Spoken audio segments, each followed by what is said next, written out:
السلام علیکم ورحمۃ اللہ تعالیٰ وبرکاتہ۔ ہدایہ اولین کتاب الحج کے اندر ہماری لگاتار بحث چل رہی ہے شرائط حج کو لے کر کہ شرائط حج کیا ہیں اور ان کی تفصیل کیا ہے۔ آج کا سبق تھا وَإِذَا بَلَغَ الصَّبِيُّ بَعْدَمَا أَحْرَمَ أَوْ أُعْتِقَ الْعَبْدُ فَمَضَيَ لَمْ يَجُزْهُمَا عَنْ حُجَّةِ الْإِسْلَامِ۔ یہاں سے ہمارا سبق ہے وَإِذَا بَلَغَ الصَّبِيُّ بَعْدَمَا أَحْرَمَ۔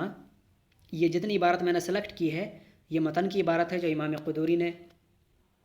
امام قدوری سے نقل کی گئی ہے۔ وَإِذَا بَلَغَ الصَّبِيُّ، آج کا سبق ہے کہ اگر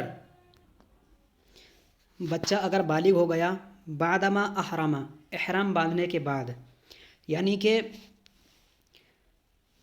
مسئلہ یہ ہے کہ اگر والدین حج کو گئے اور ایک بچے کو بھی ساتھ لے کے گئے جو کہ بلوغت کے قریب ہی تھا لیکن بالغ نہیں ہوا تھا، اور احرام باندھنے کے بعد جب احرام باندھنے کے لیے نفلی طور پر بچوں کا حج ہوتا ہے، لے کے چلے جاتے ہیں والدین، بتا رہے ہیں کہ بچہ حج کرنے کے لیے گیا وَإِذَا بَلَغَ الصَّبِيُّ، اور جب وہ بچہ بالغ ہو گیا بعدما احرم،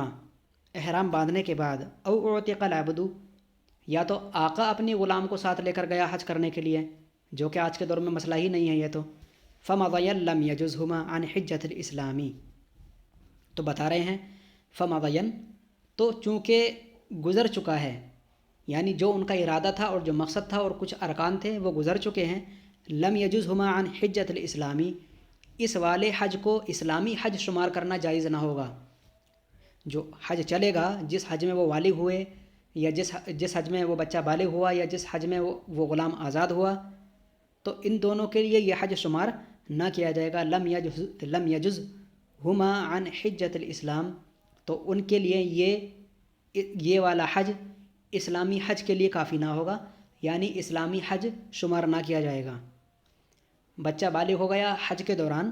حالت احرام میں، اور غلام کو آزاد کر دیا حج کے دوران حالت احرام میں، تو یہ حج ان کا اسلامی نہ ہوا، یعنی فرض کی ادائیگی نہ ہوئی، بلکہ یہ حج نفلی تھا تو نفلی ہی رہے گا۔ کیوں؟ فمضین، اس لیے کہ اس کے کچھ ارکان گزر چکے ہوں گے اور نیت گزر چکی ہوگی، نیت کی جا چکی ہوگی، اس لیے لم یجزہما عن حجۃ الاسلام، یہ اسلامی حج ہونا ان کے لیے کافی نہ ہوگا، تو لہذا یہ اسلامی حج یعنی فرض کے طور پر جو حج ہے وہ نہ ہوگا بلکہ نفلی ہوگا۔ لأن احرامہما، اس لیے کہ بچے کا احرام اور غلام کا احرام جو تھا، انعقد لأداء النفل، بچے کا احرام اور غلام کا احرام باندھا گیا تھا یا انہوں نے نیت کی تھی لأداء النفل، نفلی حج ادا کرنے کی، فلا ينقلب لأداء الفرض، تو لہذا نفل فرض کی طرف منقلب نہیں ہوتا، نفلی عبادت پھر دوبارہ فرض کی طرف منقلب نہیں ہوتی۔ بتا رہے ہیں آگے شرح کرتے ہوئے وَلَوْ جَدَّدَ الصَّبِيُّ الْإِحْرَامَ قَبْلَ الْوُقُوفِ وَنَوَى حِجَّةَ الْإِسْلَامِ جَازَ، لیکن اگر وقوف سے پہلے، مسئلے کی تشریح کر رہے ہیں کہ وقوف عرفہ اور وقوف مزدلفہ سے پہلے ہی جدد الصبی الاحرام، بچے نے احرام کو نیا کر لیا، یعنی دوبارہ سے احرام باندھا، قبل الوقوف، وقوف سے پہلے، ونوا حجۃ الاسلام، اور اس نے فرض حج کی نیت کی، جازا، تو جائز ہے نیت کرنا، تب جا کر کے بچہ بالغ اگر ہوا تو ایسی صورت میں جائز ہے اس کا اسلامی طور پر فرض حج کی ادائیگی ہونا۔ وَالْعَبْدُ لَوْ فَعَلَ ذَلِكَ لَمْ يَجُزْ، لیکن بندہ اگر ایسا کرے کہ وہ وقوف سے پہلے اپنے احرام کی تجدید کرے، اپنے احرام کو نئے طریقے سے باندھے، اور اس نے نیت کر لی کہ میں اسلام کا وہ حج ادا کر رہا ہوں جو میرے اوپر فرض ہے، جو میں کبھی آزاد ہوں گا تو آزاد، کبھی ہوں گا تو پھر اس کے بعد دوبارہ حج فرض ہوگا، لہذا میں ابھی ہی یہ نیت کر لیتا ہوں کہ میں حج فرض کی ادائیگی کر رہا ہوں، تو ایسی صورت میں بتا رہے ہیں وَالْعَبْدُ لَوْ فَعَلَ ذَلِكَ، جیسا بچے نے کیا اگر ایسا ہی غلام کرنے لگے، لم یجز، تو اس کے لیے جائز نہیں ہے، مطلب لم یجز کا معنی اس کے لیے کافی نہیں ہے ایسا کرنا، یعنی اس کے لیے وہ حج نفلی ہی رہے گا اور فرض حج کی ادائیگی نہیں ہوگی۔ کیوں؟ فرق بتا رہے ہیں کہ بچے میں اور غلام میں فرق کیا ہے۔ لأن احرام الصبی غیر لازم لعدم الاہلیتی، اس لیے کہ بچے کا جو احرام تھا غیر لازم تھا اہلیت نہ ہونے کی وجہ سے، قابلیت اور اہلیت نہ ہونے کی وجہ سے کہ اس کے اندر قابلیت یہ نہیں ہے کہ وہ مکلف ہو، تو غیر مکلف ہے۔ اما احرام العبد، اور رہا غلام کا احرام،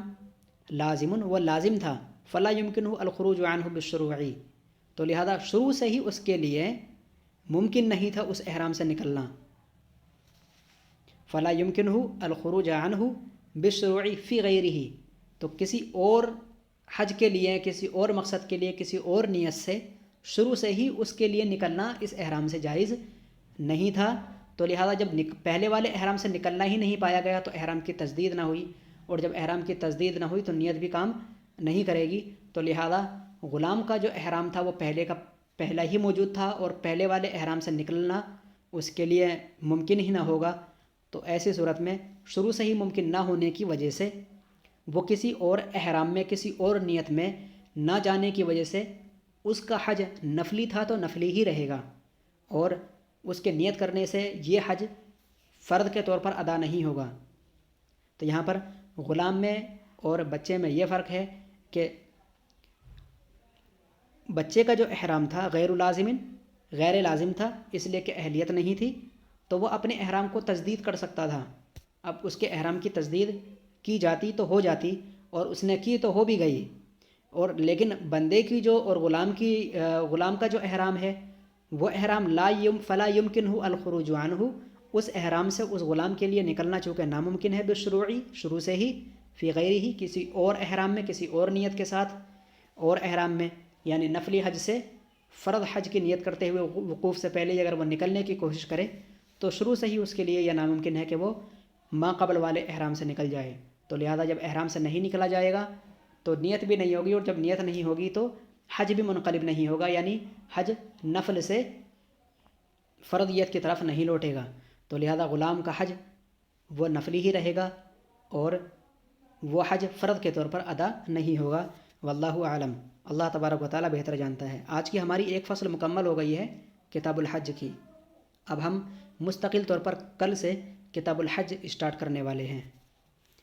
تو آج کے لیے اتنا کافی ہے۔ السلام علیکم ورحمۃ اللہ تعالیٰ وبرکاتہ۔